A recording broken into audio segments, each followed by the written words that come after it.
de todas las expresiones sindicales y en mucho también de la derechohabiencia, puesto que esta propuesta es fruto de un recorrido que hicimos permanentemente durante 6 años en todo el país, donde, por cierto, saludo, fue una misión, una disculpa a los compañeros del sindicato de la industria automotriz. Saludo a Memo Díaz, secretario general, amigo nuestro, y gracias, Dante, por el apoyo. Constantemente estuvimos permanentemente en contacto. Fue una oficina itinerante y es la pretensión de que siga siendo así. En ese sentido, la valía de esto, si me permiten etiquetarla así. Pero para ubicarnos, yo quisiera primeramente dar algunas cifras para que vean la dimensión de lo que es el Infonavit. Tenemos una derechohabiencia de alrededor de 77 millones, que ahí existe un ahorro acumulado de 1.98 billones de pesos. De esta derechohabiencia total, en números cerrados, son cerca de 24 millones de derechohabientes, mujeres y hombres, que tienen una relación de trabajo donde el patrón está aportando en este momento el 5% y que siguen acumulando ahorro. Existe un fondo de liquidez, una masa líquida, que al cierre del mes de julio había cerrado un poquito más arriba de 711 mil millones de pesos, y que la proyección es que se acumule al fin de año en cerca de los 800 mil millones de pesos. Este fondo, por supuesto, que es gracias a la aportación del 5% de los patrones, que ingresa al fondo, pero que es dinero que lamentablemente en estos 6 años se han acumulado de manera excesiva de lo que no ha colocado el Infonavit en créditos hipotecarios. Yo recuerdo, yo llegué el 15 de agosto del 2018, este fondo tenía alrededor de 248 mil millones de pesos, y hoy se ha acumulado un 400% más a causa de que el Infonavit no ha colocado, sobre todo en los segmentos de menores ingresos, que es a los que me voy a referir. Y luego, el portafolio hipotecario, su valor nominal, que son alrededor de 5,5 millones de cuentas, es de alrededor de 1.78 billones de pesos. Afortunadamente acá, esta fortaleza financiera, en el Infonavit no tenemos necesidad de bursatilizar la cartera. Pero la pregunta es, ¿de qué sirven los discursos en los foros como este? Presumir la fortaleza y el poder financiero que tiene el instituto si no se pone a disposición de los trabajadores de manera razonable. Hoy, el reto es cómo el Infonavit puede contribuir a la propuesta que hizo la doctora Sheinbaum de construir 1 millón de viviendas, no de acciones de crédito, de viviendas, y con cuántas puede contribuir el Infonavit ahí, y más con la reforma legislativa que está en camino, que está procesándose ya para construir. Antes de contestar esa pregunta y dentro de la visión del sector de los trabajadores en cómo hacerlo, para ello es necesario comentar cómo vislumbramos los retos que tiene Infonavit en lo inmediato, es decir, cuál es el Infonavit del próximo gobierno que habrá de trabajar el modelo operativo de la institución. Lo vemos concretamente en 3 retos. Uno, de abatir el rezago habitacional, que ya lo comentaba en la primera intervención que tuve en la inauguración, que concretamente en lo que se refiere a la derechohabiencia, ya existen 5.5 millones de trabajadores de estos 24 que están cotizando, o del total de los 77 que comenté, 5,5 millones de derechohabientes, mujeres y hombres, que ganan menos de 12.600 pesos y que no existen viviendas de ese precio. Ni existe la producción por parte de la industria y, por supuesto, o por lógica, no existe la oferta. Se cayó completamente la producción de la oferta por muchas cosas: la variación de los precios con la inflación acumulada durante los 6 años, la falta de subsidio, pero también hay que destacar aquí el grave problema que significa el costo del suelo. En este sexenio no hubo una política de suelo, hay que decirlo, que pudiera ofrecer alternativas para poder hacer accesible la vivienda. Es un reto fundamental. El otro reto, que es el que viene y que lo ha puesto por frente nuestra presidenta electa, la doctora Sheinbaum, de cómo el Infonavit, para los trabajadores formales, por supuesto, cómo entrarle a hacer posible que haya la vivienda suficiente en toda esta política industrial, esta política de inversión que viene, con los 10 polos de desarrollo que se han mencionado y con la relocalización de las empresas que están en camino.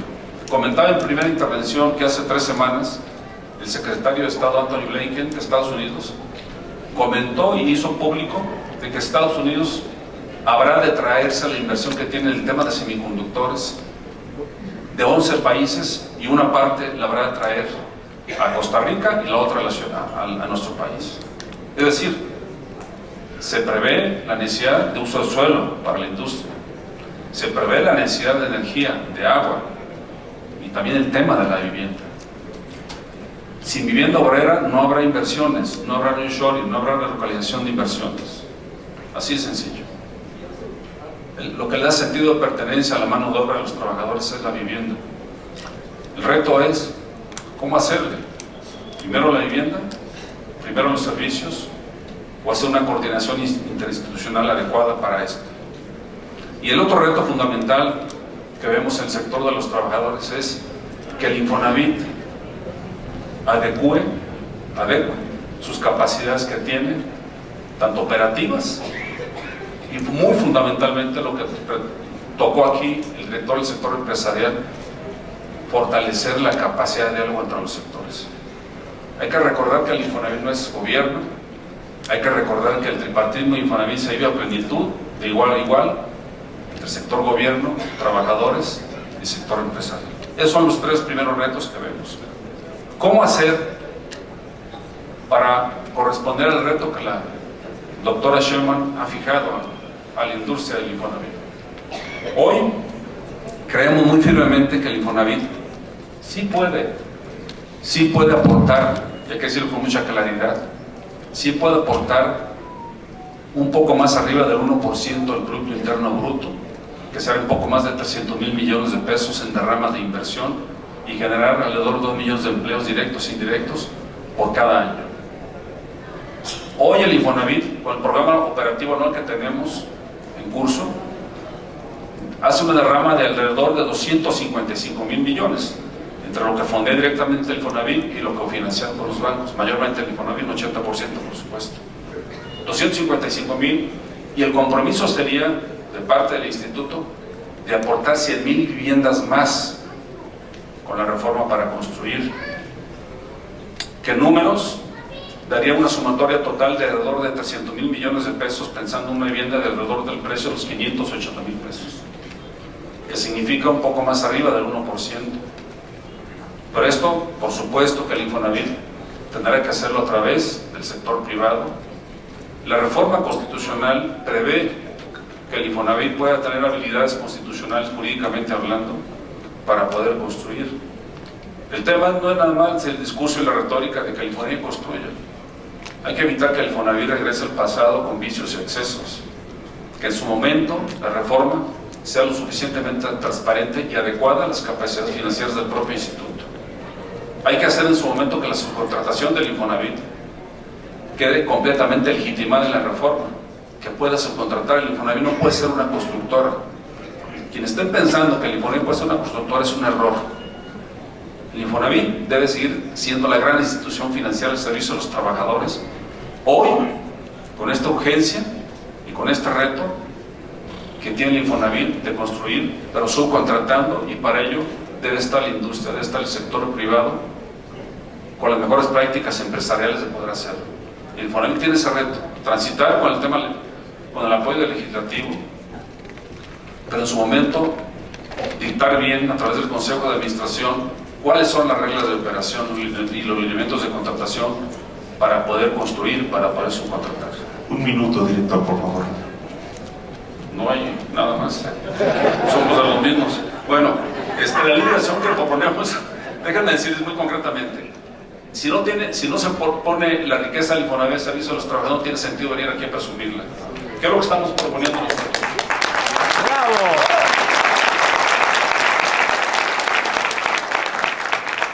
Estamos proponiendo incrementar la capacidad de compra de los trabajadores y amortizarle ese incremento por el propio trabajador a una tasa competitiva. 2, proponemos que haya un tema de política real, de política de gestión del suelo. Si no hay suelo, no habrá dinero suficiente que alcance para poder comprar una vivienda. 3, proponemos la coordinación fundamental intergubernamental coordinada por la SEDATU entre todos los entes para poder impulsar ese tema y con el sector privado y con gobiernos estatales y municipales. ¿Qué es lo que también proponemos? Proponemos dos cosas fundamentales. Uno, un decreto de carácter fiscal el primer día que la señora Presidenta tome funciones a partir del 1 de octubre, que tenga incentivos fiscales para promover, para incentivar a la industria de la construcción a que pueda meterse a seguir haciendo negocio con el crédito de los trabajos de menores ingresos. Negocio bien hecho con una práctica ética impecable. Concretamente proponemos ahí que en este decreto de estímulos fiscales haya preferencias, agilidad en los trámites de CONAGUA y Comisión Federal de Electricidad y todo lo que se llama cabeceras y recepción de vivienda. Uno. Dos, la doctora Shama ya lo comentó, que habrá un tema de financiamiento de internet para todo el país. Tres, es urgente actualizar el Atlas de Riesgos Nacionales para saber dónde pueden estar las reservas territoriales, donde habrán de abocarse a construir los vivienderos. Cuatro, que cada ONAVI, como ya lo comentó Alejandro, FOBISTE, Infonavit y la propia CONAVI establezcan sus metas de cómo contribuir en este reto que la señora Presidenta ya se impuso.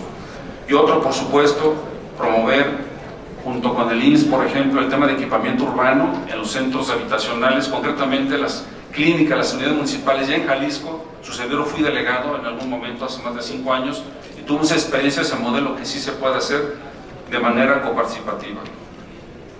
También estamos proponiendo un gran acuerdo nacional que en las primeras semanas, los primeros días del mes de octubre ya en función de la señora Presidenta, pueda promover un gran acuerdo nacional con toda la cadena de valor del instituto, con toda la proveeduría, tanto de insumos, evaluadores, verificadores, donde se puedan establecer precios y tarifas preferentes, no regular precios, que es diferente. Yo creo que urge algo radical para la industria, para que pueda volver a hacer negocio para los constructores, pero sobre todo para que puedan volver a ser accesibles la vivienda económica para los trabajadores de menores ingresos. Eso es lo que estamos proponiendo y ser muy oportunos en el tema de la regionalización de las inversiones. Concretamente estamos proponiendo una mesa que haga la gestión de coordinación de todo el esfuerzo interinstitucional entre CONAVI, que es la Comisión Nacional de Vivienda, Sociedad Hipotecaria Federal, el propio FOBISTE e Infonavit, por supuesto, coordinados por la propia cabeza rectora, que es la propia SEDATU. Mejorar el acceso al crédito con incrementar la capacidad de compra de los trabajadores, pero con política de suelo. Sin política de suelo no habrá dinero que alcance, que puede incrementar la capacidad de compra de los trabajadores de menores ingresos. Y es importante que el Infonavit en esta reforma se le pueda habilitar legislativamente para que tenga la capacidad de comprar reservas territoriales para construir, que es diferente a que el Infonavit, como está la reforma hoy, se le quiera habilitar para construir. Si se queda para construir, el Infonavit no puede subcontratar la mano de obra. Ojo con esta observación, tiene que ser reserva territorial para construir, para que pueda subrogar, subcontratar también la mano de obra. Y por último, es urgente el Infonavit que regrese a rehabilitar el tren de vivienda abandonada. Hoy, durante todo el sexenio, solamente 25,000 viviendas se lograron comercializar, cuando hay una batería de alrededor de 1.200.000 viviendas y 200.000 ya están en actitud de comercializar. Urge rehabilitar esto para que puedan hacer una opción de financiación de vivienda para los trabajadores y se pueda empezar a implementar el cumplimiento de la meta que la doctora realizó. Y por último, cuando hablaba del tercer reto de mejorar las capacidades de Infonavit, me referí básicamente a dos indicadores financieros. Uno, el Infonavit no puede seguir transitando con la cartera vencida que traemos. Traemos más del 18.2%, que significan cerca de 340,000 millones de pesos de cartera vencida. El Infonavit tiene que cobrar, tiene que ser eficiente en el cobro, en la recuperación del dinero, porque es dinero de los demás trabajadores, respetando los derechos de los propios deudores. Y dos, es importante, fundamental, retomar el buen diálogo que debe de haber siempre entre el sector empresarial y el sector de los trabajadores. Hoy, la presencia física de líderes empresariales y del sector empresarial y su servidor y de liderazgos sindicales habla de la fortaleza que debe haber de un diálogo permanente tripartito del Infonavit, que no debe ser roto bajo ninguna circunstancia. Es cuanto. Gracias. Ha sido una exposición muy integral que no solo toca lo correspondiente al Infonavit, sino que también habla de procesos de gestión de suelo y de participación del gobierno para poder llegar al cumplimiento de las